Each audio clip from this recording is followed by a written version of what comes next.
Hello friends, Tanya here with another video for Trinity Stamps, and this week we are featuring the designer Popsicle Sticks. That's the name of the lady, or the lady that is creating these stamps. This is Cirque, one she designed, and I am coloring it up here with some Copic markers, and I'm sorry, I didn't write them down, so I'm not sure I can tell you what I know. I can't tell you which ones I used. But I went with purple and a nice dark hair tone and skin tone and a little bit of yellow. And you can see I had colored some other images, but we're not going to use those on this project. I do love that this has coordinating dies, and this die does cut out both the front and the back.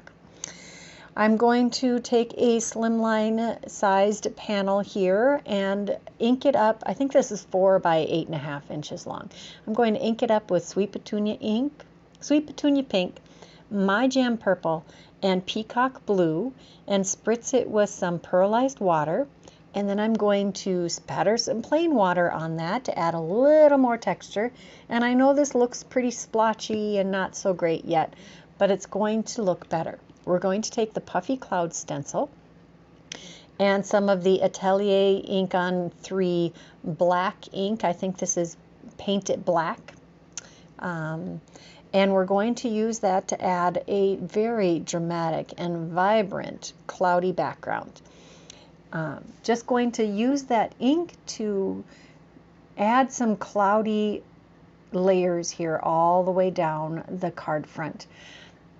I love that this stencil has 4 sides, and you can turn you can turn the stencil around and you can flip it over to get more different edges. And with those nice long edges, you can just even slide it down a little bit further on the stencil with this narrow card front that I'm using. And it just takes several turns and not very long. I think this took me about 2 minutes. Maybe no, this took me about a minute to stencil. And now we're going to use the what's it called? Slimline Embossed Circle window panel. So it comes in 3 pieces.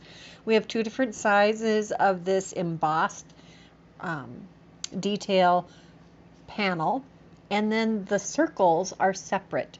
You just line them up, tape them down, and I like to tape them over that wide section in between each of the circles and run it through the die cutting machine.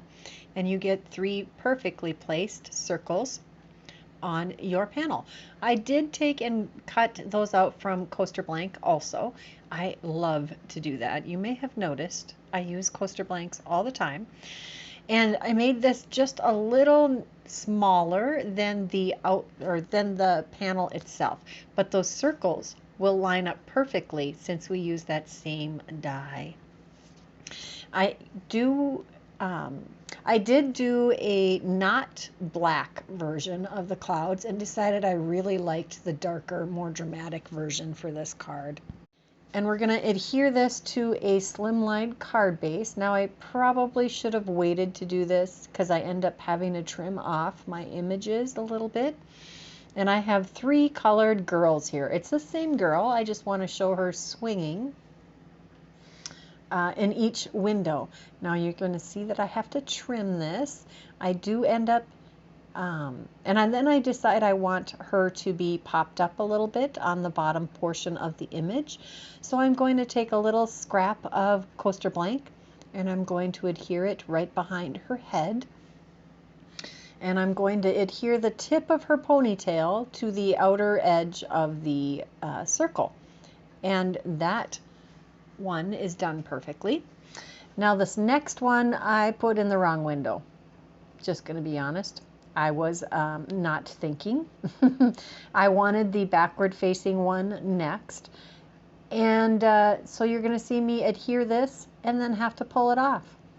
Now the ponytail is actually, you use the die to cut out the front and the back facing, and I had thought that you needed to hold the paper up to the light with the back facing you, and then line up the die and cut out the girl to keep the ponytail lined up. However, you just cut it out with it facing forward. And then the ponytail lines up perfectly. Now, I did not want to have to recolor this, so I went with it. It's not terribly noticeable. It still works great, and I am happy with it just the way it is. I could have gone back in and trimmed it with my scissor if I was really that worried about it. Now, this last one, it's like she's about to flip, or she's just jumping out of the bottom of the card. Or like she's dismounting. And I'm just going to adhere her in the bottom panel. Then I'm going to take a sentiment from this stamp set, and I'm going to stamp it on a, first I guess I'm going to adhere this to the card base. I had adhered it to a panel that was cut with the same embossed Slimline embossed panel so that it fit perfectly behind it. I am also taking a sentiment from this Slimline Doodle Garden stamp set. It does not have its own coordinating die, so I'm going to stamp it on a panel here of white, just a scrap of white in VersaFine Onyx Black. And then I will use a die from the Slimline strips, I believe. Yep, Slimline strips. Now this creates a stitched edge on top and bottom, and I'm just going to adhere that flat to the card front. Yes, you can see a little extra. I use all my scraps, I'm telling you. And that looks so sweet. I love that. I am going to use my T ruler here to make sure that my sentiment is straight. Just going to brush any bits and pieces out with my big mop brush, and that almost finishes it. I want to take this sentiment from Balancing Act to stamp on the inside because it's a fun sentiment. Just using my Misty, and your Slimline cards will fit in there just about perfect. You can just fit them in your Misty so that the one edge does kind of touch the hinges, so you got to be a little careful. And since I have extra depth on that, I just make sure that when I'm closing the door it doesn't get caught.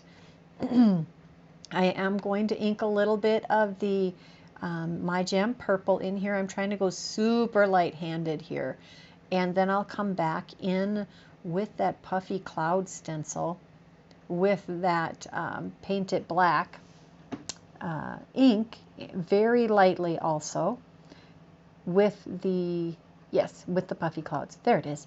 I want to just frame that sentiment with the clouds to carry that feeling in from the front of the card. Very light. I'm surprised that I didn't overdo it. I tend to overdo it. Are you a little heavy-handed when you do your sponging too? Yeah. Yeah. That is the card. I hope you enjoyed it.